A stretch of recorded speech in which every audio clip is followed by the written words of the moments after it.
again in Visby, old town. Inside the fortified wall, want to show you the place where the fishermen lived in old days.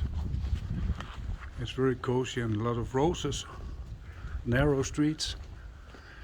Driving is allowed, but limited, of course. And this is actually nice. You don't have a lot of cars inside old town.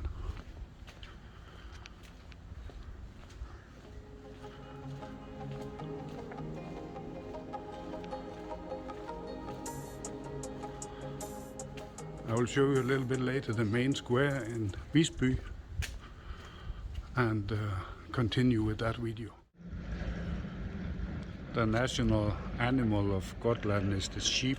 They have a lot of sheep here, and even in their flag they have sheep. So it's very cozy that they make this stop for traffic with sheep and concrete. This is one of the ruins, church ruins, 2 or 3 of them in Visby, and in total in this island there's around 92 churches.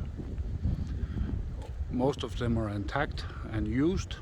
They have a lot of churches here, and originally this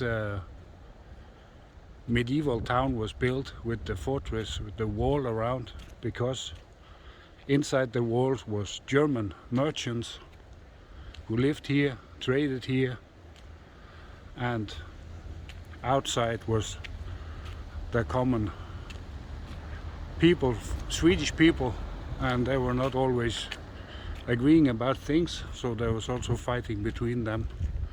It was not just only the Danish king who attacked the island, it was also like a kind of civil war here from time to time.